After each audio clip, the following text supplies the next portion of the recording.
Good morning, everybody. I just flew in yesterday, so if I sound a little spaced out at times, I do apologise. To a certain extent, I have some of the media on our side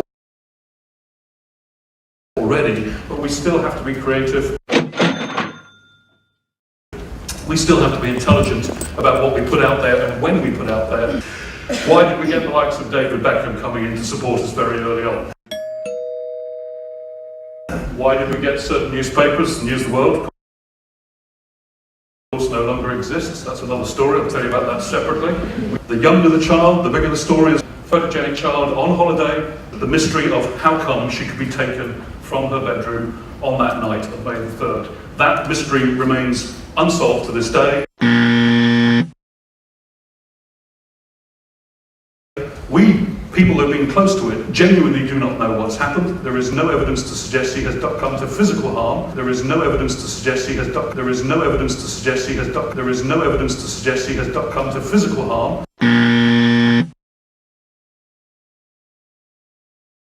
That they somehow were allegedly involved. They are not. I state that categorically from the outset. They've been examined by at least 4 different law enforcement agencies. There was no question of them involved beyond the fact that they took a decision to dine some distance from the apartment on the night with their friends constantly checking. They might, I should add, they could have had, if they'd been able to have a professional nanny service, which wasn't available at the time, it wouldn't have checked as frequently as they were checking with their friends. As Miranda said, I went out originally as a civil servant for the Cabinet Office, so I was there as a neutral to help them with, as part of the consular package of consular assistance that is given. If you lose your passport abroad, you can go to your consul, your embassy, and you can get assistance. We had Portuguese pride and cultural differences. Why do these crazy Brits want to put their children to bed at 7:30 at night? They should be out with us at the table having wine till midnight. That's just how it is. And of course we had the forum debate, the multiplier effect of the wonderful joys of the blogosphere. We all blog. I'm sure I'm looking at many bloggers here today. Absolutely fine. Blogging is in fact a fantastic innovation, but in the wrong hands with people who have a set of preconceived notions and prejudices, it can be just as destructive as sitting in a mainstream newspaper. So we had to deal with that and the constant monitoring of that. There are still 2 or 3 anti-McCann forums in existence to this day. Who still rail against the situation. They are all wrong, I might add. But essentially I had to sit down with Kate and Jerry at different times and say, right, we've got to define our central theme here, we've got to define our core messages, our key messages. You need to stick to them in the interviews that we're doing. I will stick to them in the public communications that I'm performing. And essentially the focus was always trying to bring it back to finding Madeleine. John Corner, a godparent at Madeleine's in Liverpool, he was already pumping out high-definition video material of Madeleine from previous birthday parties and family events, even before the Portuguese authorities had confirmed that she was missing. There was so much material on Madeleine coming into the BBC central newsroom, into the hub that brings in all the social media, the user-generated content, as they like to call it, that the BBC actually had to tell the family to stop sending us this stuff. Who is this girl? We don't even know her. And it was only later that morning that finally, grudgingly, confirmation came out from Portugal that yes, police were looking at this and that a British child had gone missing.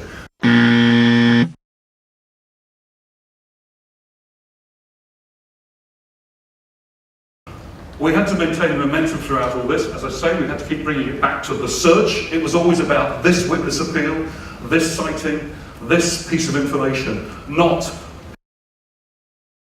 We established a website for Madeleine very quickly. That's still there, still running to this day. It acted as a portal for information tip-offs, sightings.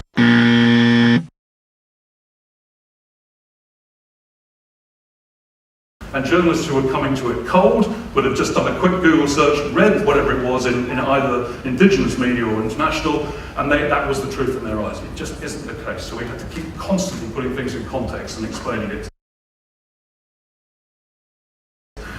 Evening Standard in London, police name McCann as top suspects. What's a top suspect? A middle suspect? A bottom suspect? Again, it's hype, it's hyperbole, and all it was that they were given this arguido status, which in reality meant that they, if they wanted to, could have a lawyer present with the interviews that were being done.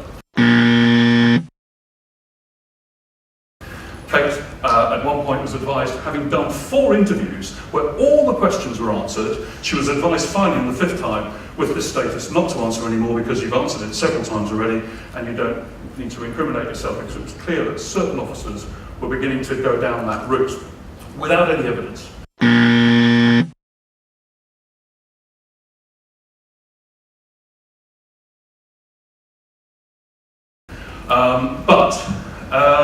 So she didn't, but to this day, it's held against her online. Why didn't she answer all these questions in that interview? They never realised that she'd already answered them 4 times in previous interviews without a lawyer present.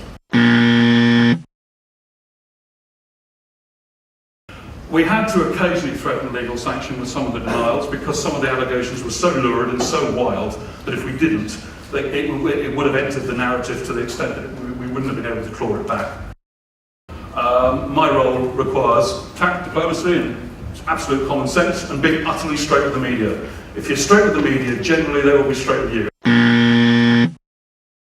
Various ITV strands, BBC strands, and Hello campaign in Britain we did for the 1st anniversary. We did Oprah Winfrey in Chicago. The Americans very concerned about the story, even though they accept she probably isn't in America. But nevertheless, there's still American traffic there. We have an ongoing relationship with Crime Watch, which is the major criminal investigative program which works very closely with the Met in Britain, and if the Met want to do something for Operation Grange, they'll use Crime Watch as their vehicle of choice, and Kate and Jerry are very happy to do interviews for that. They tend not to want to do wider interviews these days because they've done so many. And we have monitoring continuously online of the various flora and flora online, some of which is none too pleasant. And we have a team of online supporters who help us with the monitoring as well, a number of women who are very concerned about Madeleine in America. We had a trip to meet the Pope, the then Pope, Pope Benedict, just in the first few months, very soon after she went missing, partly because I was told privately that the Holy Father himself was watching it on television. And we were able to organise an audience with the Pope, which meant a great deal to them.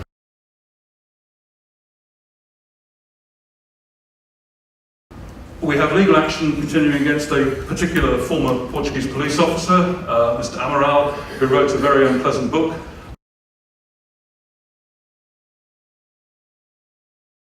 Alleging, in essence, that Kate and Jerry know what happened.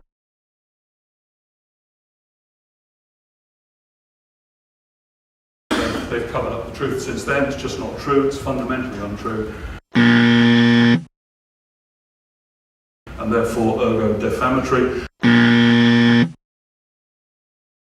Going through the Portuguese courts at the moment, it's a very slow process, but that is still ongoing. And again, there is a certain amount of attendant media around that needs to be controlled and managed.